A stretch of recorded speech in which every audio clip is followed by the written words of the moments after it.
رمضان عجمان من دولة الإمارات العربية المتحدة الشقيقة.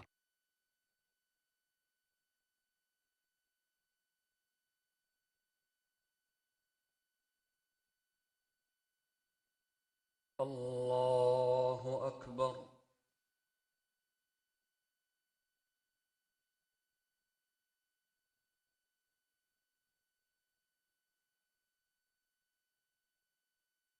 الحمد لله رب العالمين، الرحمن الرحيم، مالك يوم الدين. إياك نعبد وإياك نستعين، اهدنا الصراط المستقيم، صراط الذين أنعمت عليهم غير المغضوب عليهم ولا الضالين.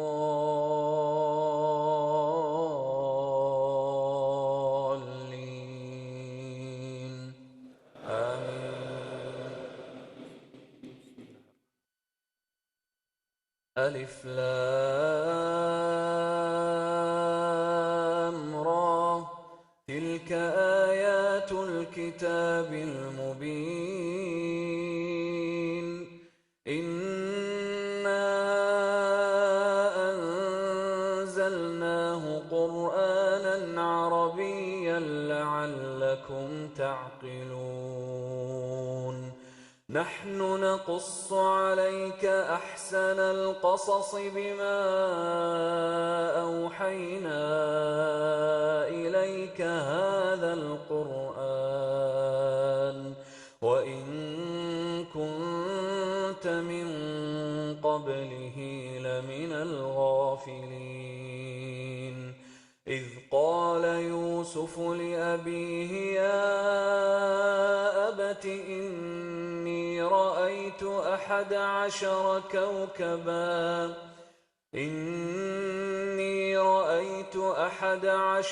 كوكبا والشمس والقمر رأيتهم لي ساجدين.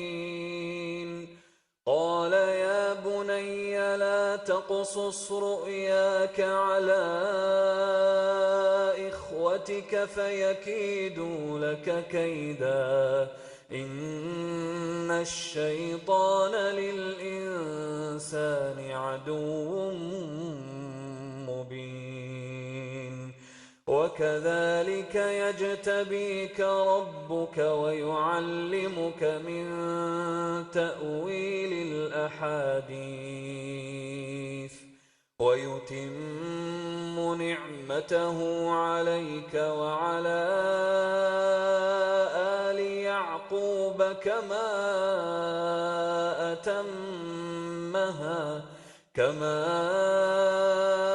أتمها على أبويك من قبل إبراهيم وإسحاق،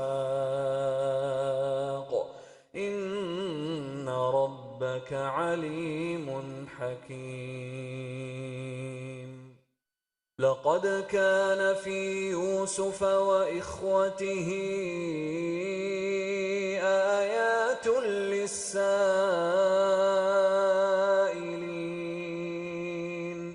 إذ قالوا ليوسف وأخوه أحب إلى أبينا منا ونحن عصبة إن أبانا لفي ضلال مبين. اقتلوا يوسف أو اطرحوه أرضا يخل لكم وجه أبيكم وتكونوا من بعده قوما صالحين. قال قائل منهم لا تقتلوا يوسف وألقوه في غيابة الجب وألقوه في غيابة الجب يلتقطه بعض السيارة إن كنتم فاعلين قالوا يا أبانا ما لك لا تأمنا على يوسف وإنا له لناصحون أرسله معنا غدا يرتع ويلعب وإنا له لحافظون قال إني ليحزنني أن تذهبوا به وأخاف أن يأكله الذئب وأنتم عنه غافلون قالوا لئن أكله الذئب ونحن عصبة إنا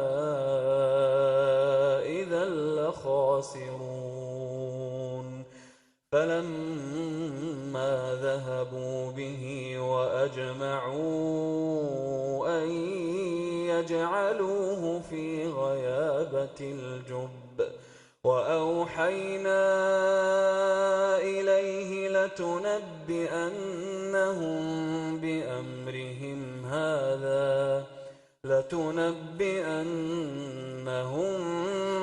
بأمرهم هذا وهم لا يشعرون وجاءوا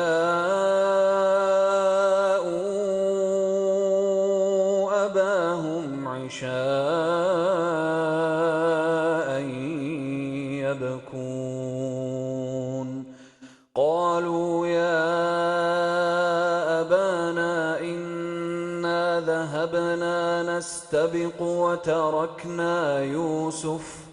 وتركنا يوسف عند متاعنا فأكله الذئب وما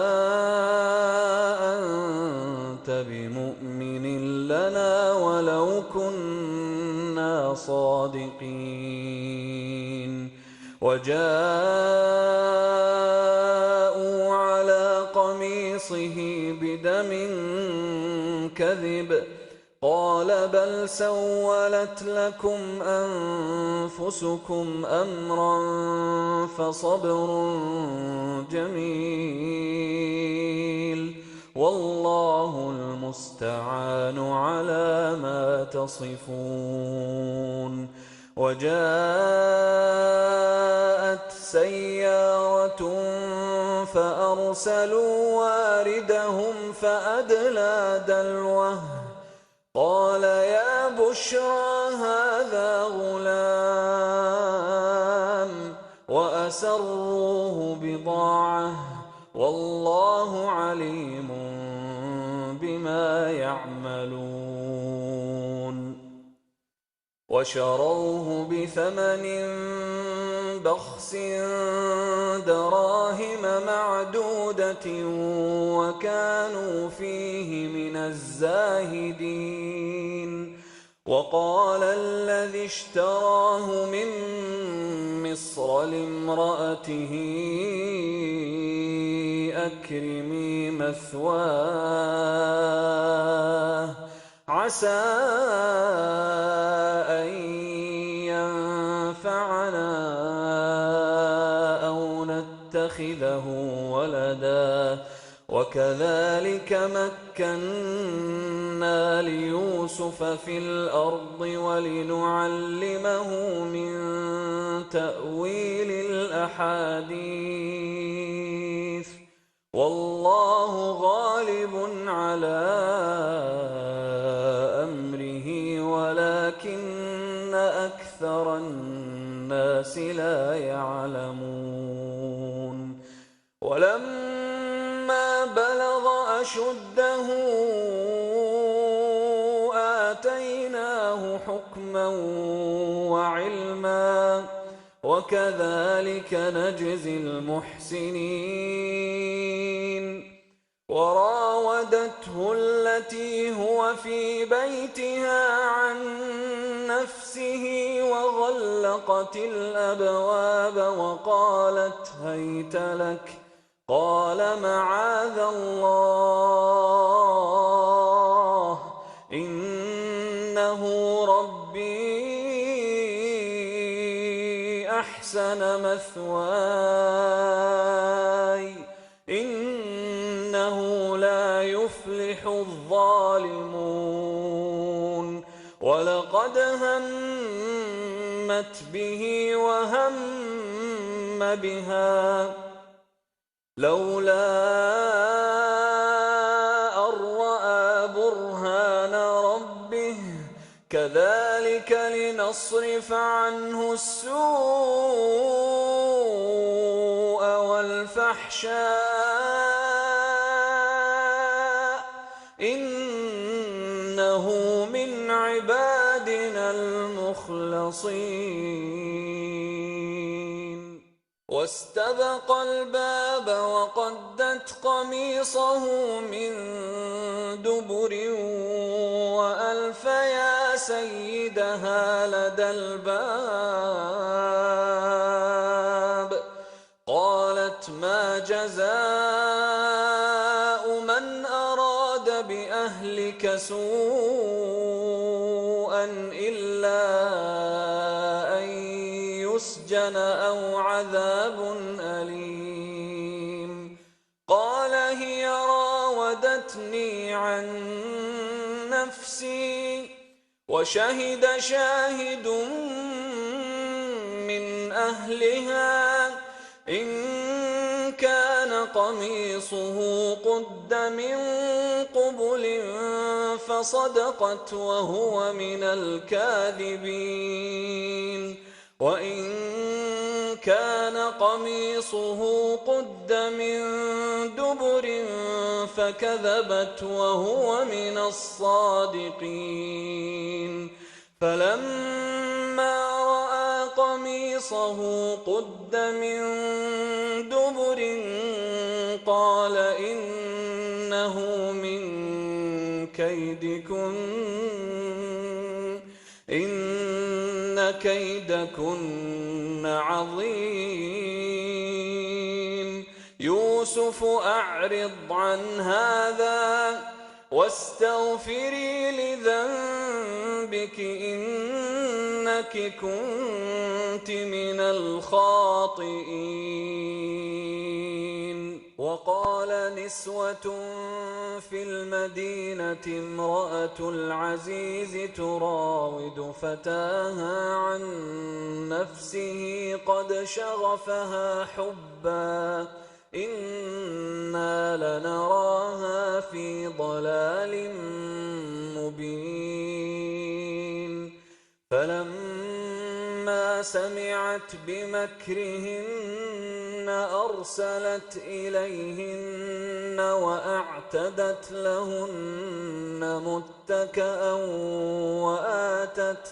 وآتت كل واحدة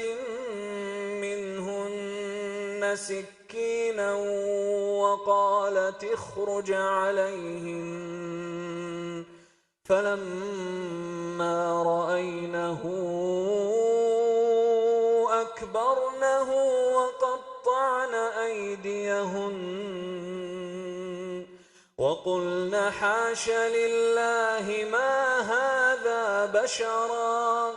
إن هذا إلا ملك كريم قالت فذلكن الذي لمتنني فيه ولقد راودته عن نفسه فاستعصم ولئن لم يفعل ما آمره ليسجنن وليكونن من الصاغرين قال رب السجن أحب إلي مما يدعونني إليه تصرف عني كيدهن أصب إليهن وأكن من الجاهلين فاستجاب له ربه فصرف عنه كيدهن إنه هو السميع العليم ثم بدا لهم من بعد ما رأوا الآيات ليسجننه حتى حين ودخل معه السجن فتيان قال أحدهما إني أراني أعصر خمرا وقال الآخر إني أراني أحمل فوق رأسي خبزا تأكل الطير منه نبئنا بتأويله إنا نراك من المحسنين قال لا يأتيكما طعام ترزقانه إلا نبأتكما بتأويله قبل أن يأتيكما ذلكما مما علمني ربي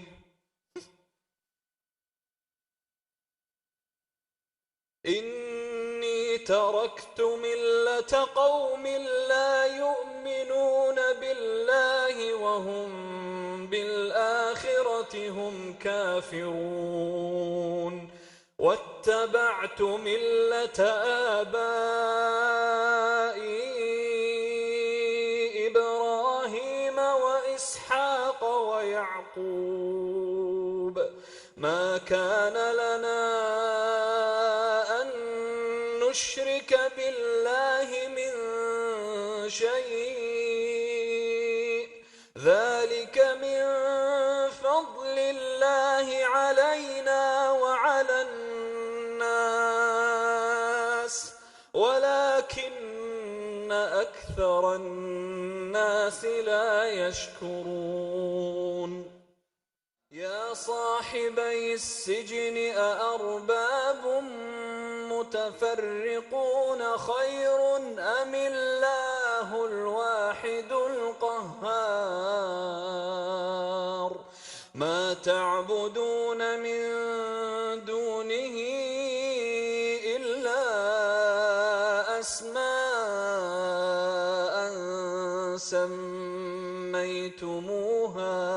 سميتموها أنتم وآباؤكم ما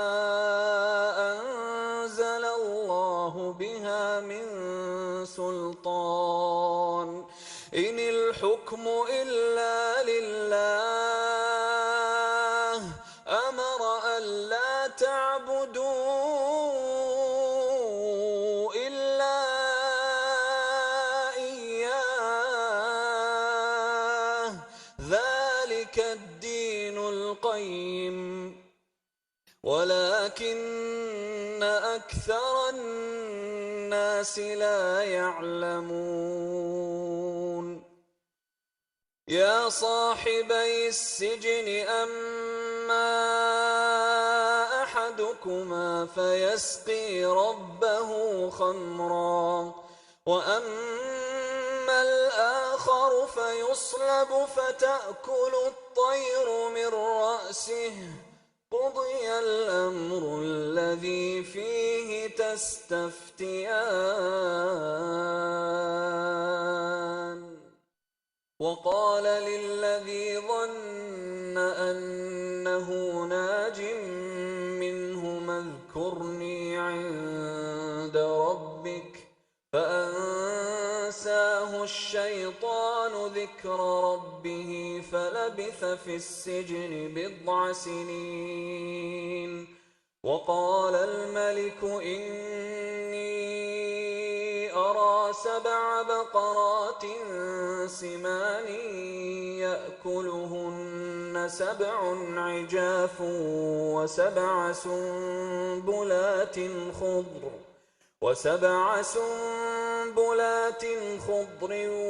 وأخر يابسات. يا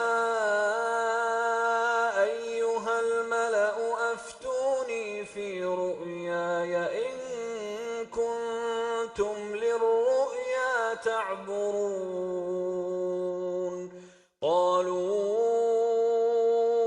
أضغاث أحلام وما نحن بتأويل الأحلام بعالمين.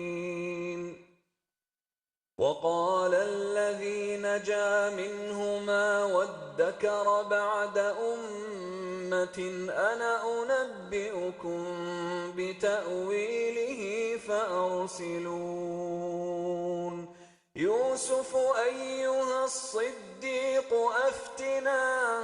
أفتنا في 7 بقرات سمان يأكلهن 7 عجاف و7 سنبلات خضر وأخر يابسات لعلي أرجع إلى الناس لعلهم يعلمون. قال تزرعون 7 سنين دأبا فما حصدتم فذروه في سنبله إلا قليلا مما تأكلون. ثم يأتي من بعد ذلك 7 شداد يأكلن ما قدمتم لهن إلا قليلا مما تحصنون. ثم يأتي من بعد ذلك عام فيه يغاث الناس وفيه يعصرون. وقال الملك ائتوني به فلما جاءه الرسول قال ارجع إلى ربك فاسأله ما بال النسوة اللاتي قطعن أيديهن إن ربي بكيدهن عليم. قال ما خطبكن إذ راوتن يوسف عن نفسه قلنا حاش لله ما علمنا عليه من سوء. قالت امرأة العزيز الآن حصحص الحق أنا راودته عن نفسه وإنه لمن الصادقين. ذلك ليعلم أني لم أخنه بالغيب وأن الله لا يهدي كيد الخائنين.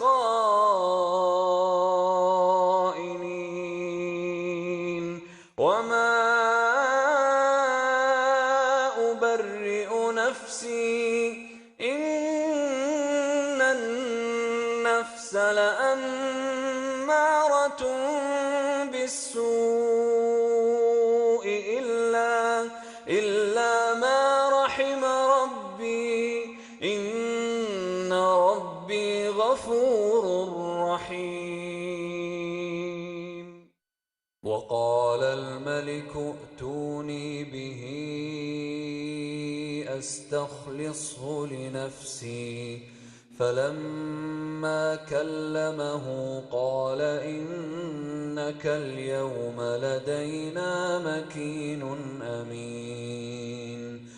قَالَ اجْعَلْنِي عَلَىٰ خَزَائِنِ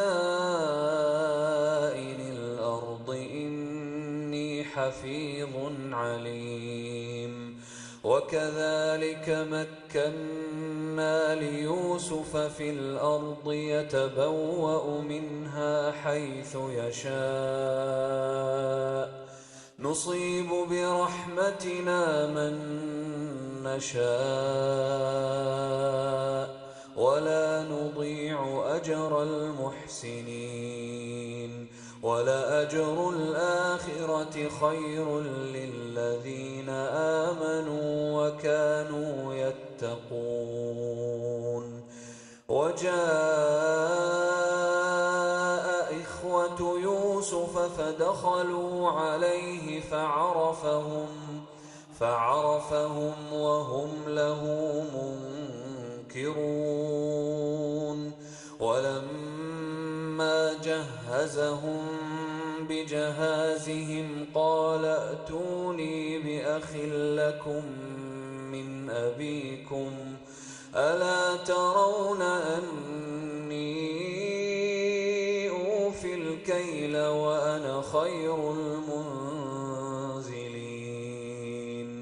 فَإِن لَّمْ تَأْتُونِي بِهِ فَلَا كَيْلَ لَكُمْ عِندِي وَلَا تَقْرَبُونِ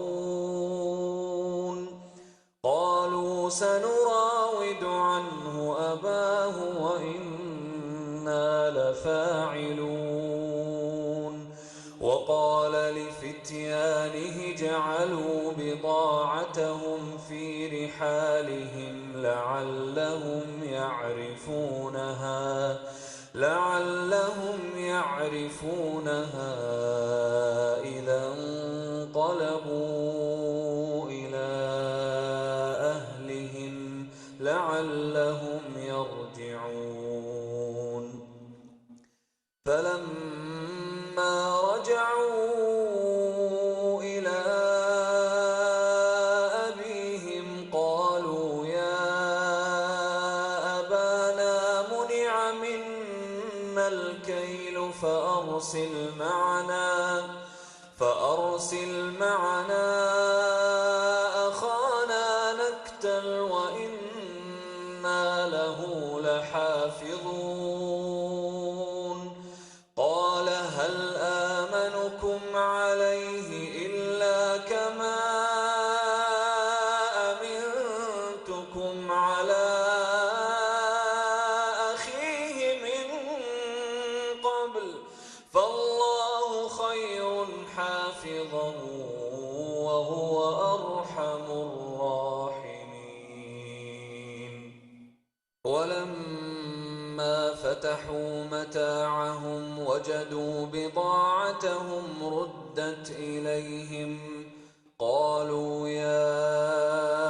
أَبَانَا مَا نَبْغِي هَٰذِهِ بِضَاعَتُنَا رُدَّتْ إِلَيْنَا وَنَمِيرُ أَهْلَنَا وَنَحْفَظُ أَخَانَا وَنَزْدَادُ كَيْلَ بَعِيرٍ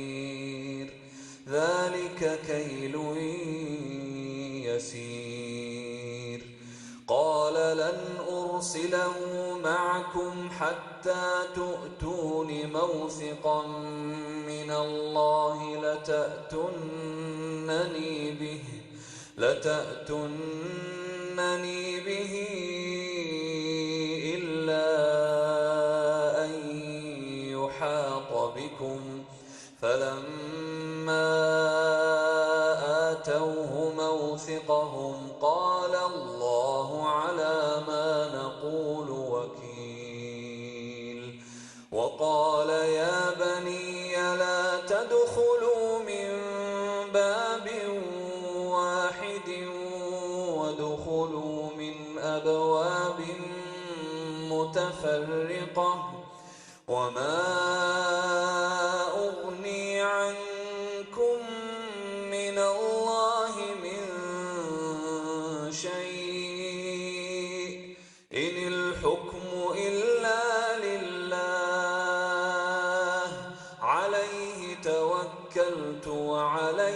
فليتوكل المتوكلون ولما دخلوا من حيث أمرهم أبوهم ما كان يغني عنهم من الله من شيء إلا حاجة في نفس يعقوب قضاها وإنه لذو علم لما علمناه ولكن أكثر الناس لا يعلمون ولما دخلوا على يوسف آوى إليه أخاه قال إني أنا أخوك فلا تبتئس بما كانوا يعملون فلما جهزهم بجهازهم جعل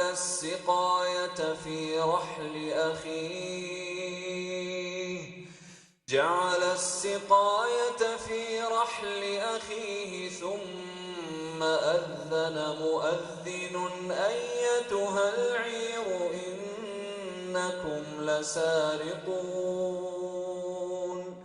قالوا وأقبلوا عليهم ماذا تفقدون قالوا نفقد صواع الملك ولمن جاء به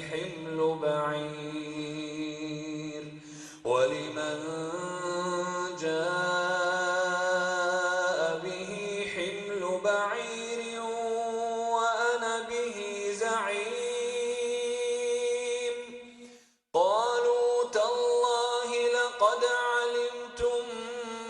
ما جئنا لنفسد في الأرض وما كنا سارقين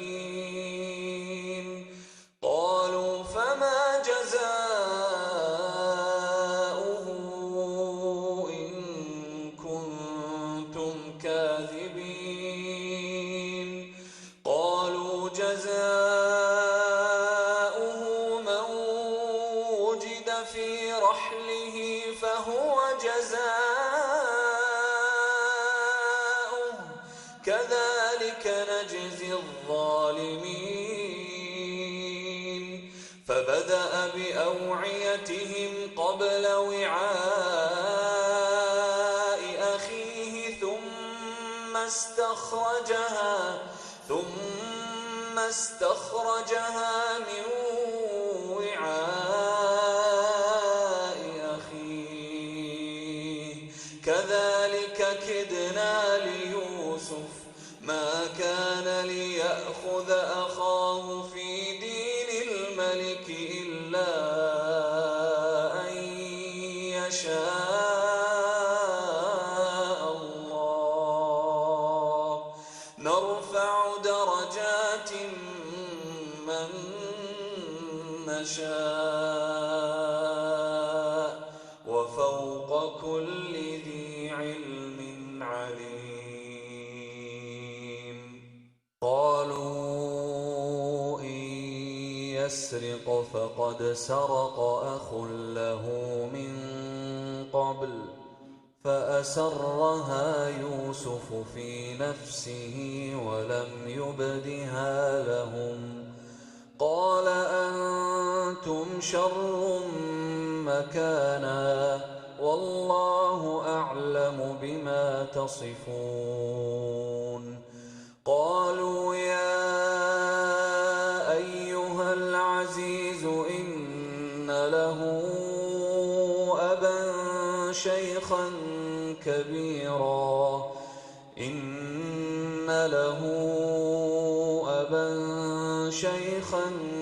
كبيرا فخذ أحدنا مكانه إنا نراك من المحسنين قال معاذ الله أن نأخذ إلا من وجدنا متاعنا عنده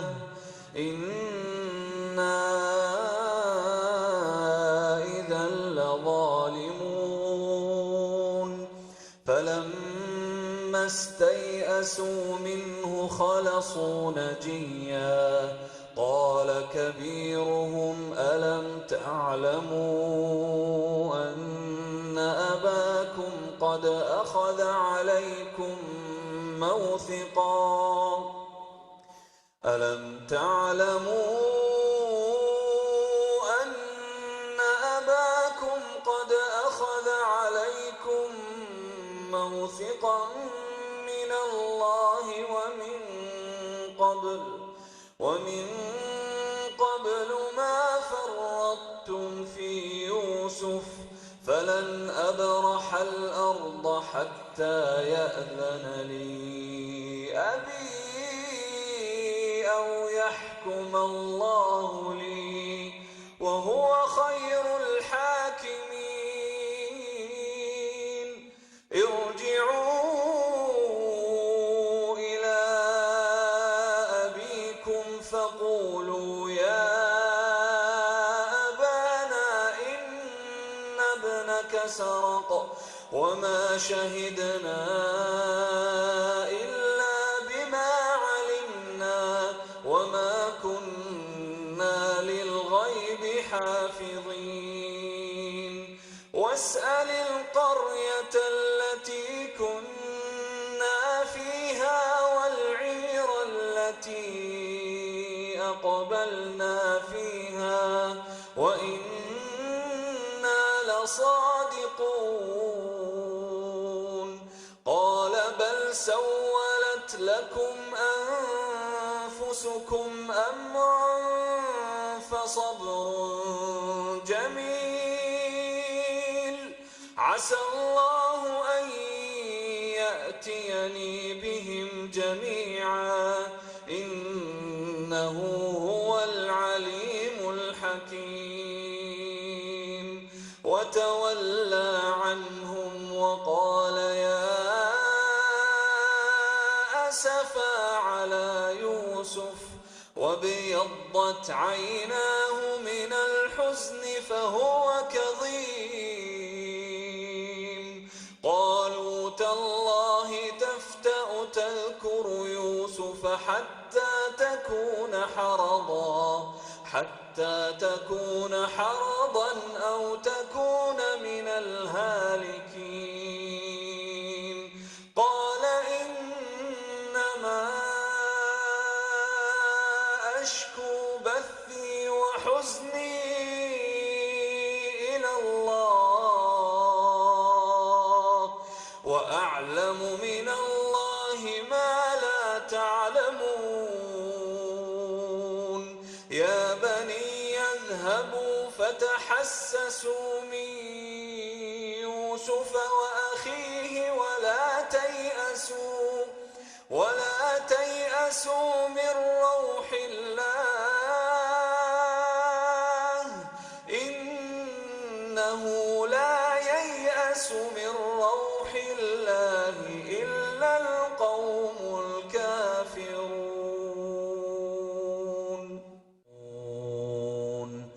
قالوا يا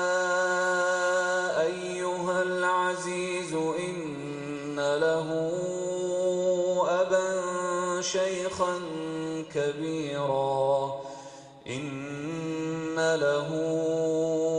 أبا شيخا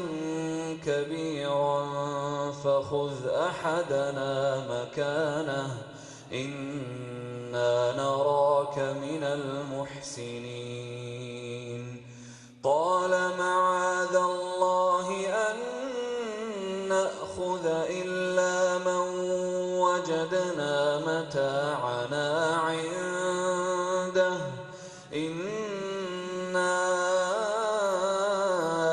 إذا لظالمون فلما استيئسوا منه خلصوا نجيا قال كبيرهم ألم تعلموا أن أباكم قد أخذ عليكم موثقا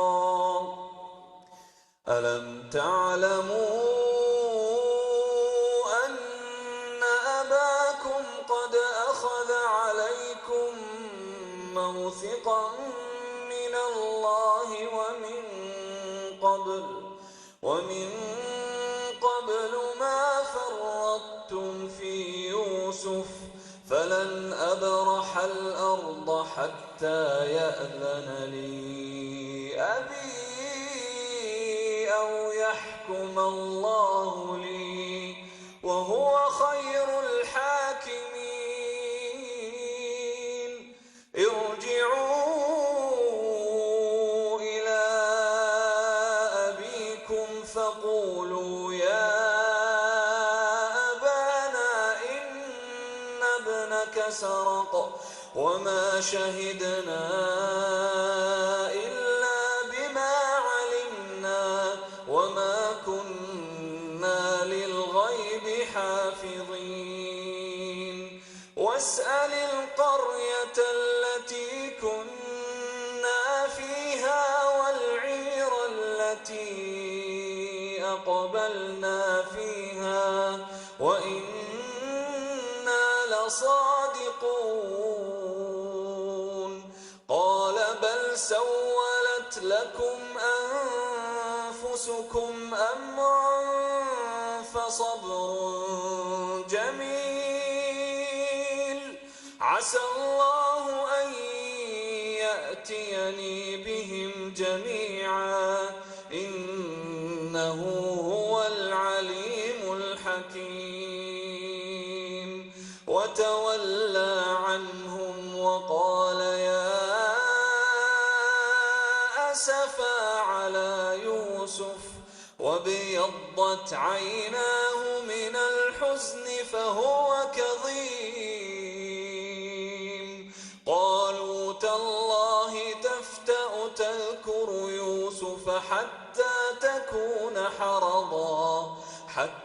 تكون حرضا أو تكون من الهالكين قال إنما أشكو بثي وحزني إلى الله وأعلم من الله ما لا تعلمون يا بني اذهبوا فتحسسوا من يوسف وأخيه ولا تيأسوا من روح الله إنه لا ييأس من روح الله إلا القوم الكافرون فلما دخلوا عليه قالوا يا أيها العزيز مسنا وأهلنا الضر وجئنا ببضاعة مزجاة فأوف لنا الكيل وتصدق علينا إن الله يجزي المتصدقين قال هل علمتم ما فعلتم بيوسف وأخيه إذ أنتم جاهلون قالوا أئنك لأنت يوسف قال أنا يوسف وهذا أخي قد من الله علينا إنه من يتق ويصبر فإن الله لا يضيع أجر المحسنين قالوا تالله لقد آثرك الله علينا وإن كنا لخاطئين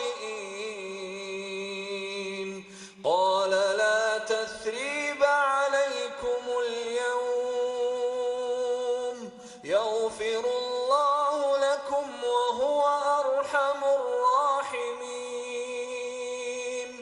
اذهبوا بقميصي هذا فألقوه على وجه أبي يأت بصيرا وأتوني بأهلكم أجمعين.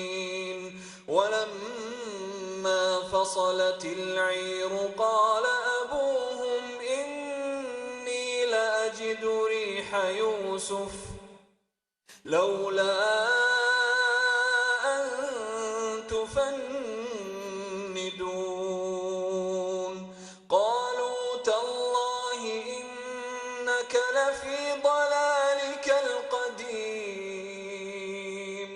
فلما أن جاء البشير ألقاه على وجهه فارتد بصيرا قال ألم أقل لكم إني أعلم من الله ما لا تعلمون. قالوا يا أبانا استغفر لنا ذنوبنا إنا كنا خاطئين. قال سوف أستغفر لكم ربي إنه هو الغفور الرحيم. فلما دخلوا على يوسف آوى إليه أبويه وقال ادخلوا مصر إن شاء الله آمنين. ورفع أبويه على العرش وخروا له سجدا وقال يا أبت هذا تأويل رؤياي من قبل قد جعلها ربي حقا وقد أحسن بي إذ أخرجني من السجن وجاء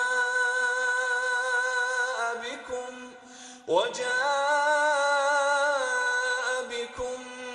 من البدو من بعد أن نزغ الشيطان بيني وبين إخوتي إن ربي لطيف لما يشاء إنه هو العليم الحكيم. رب قد آتيتني من الملك وعلمتني من تأويل الأحاديث فاطر السماوات والأرض أنت ولي في الدنيا والآخرة توفني مسلما وألحقني بالصالحين. ذلك من أنباء الغيب نوحيه إليك وما كنت لديهم إذ أجمعوا أمرهم وهم يمكرون. وما أكثر الناس ولو حرصت بمؤمنين وما تسألهم عليه من أجر إن هو إلا ذكر للعالمين. وكأين من آية في السماوات والأرض يمرون عليها وهم عنها معرضون. وما يؤمن أكثرهم بالله إلا وهم مشركون. أفأمنوا أن تأتي خفتم من عذاب الله أو تأتيهم الساعة بغتة وهم لا يشعرون قل هذه سبيلي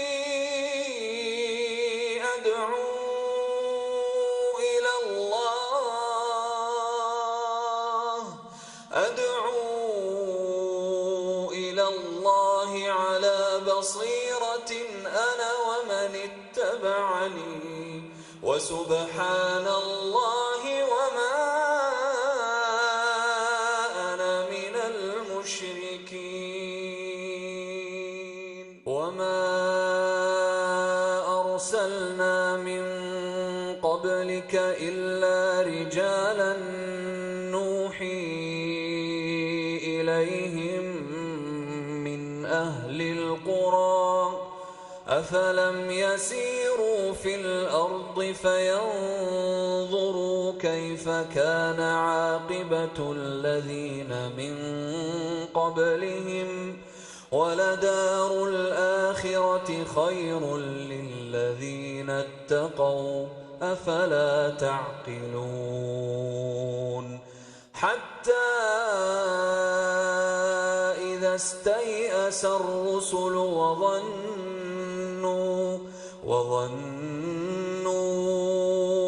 أنهم قد كذبوا جاءهم نصرنا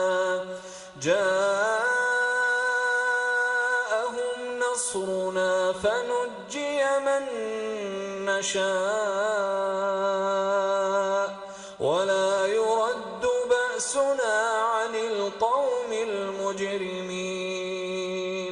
لقد كان في قصصهم عبرة لأولي الألباب ما كان حديثا يفترى ولكن تصديق الذي بين يديه وتفصيل كل شيء وهدى ورحمة لقوم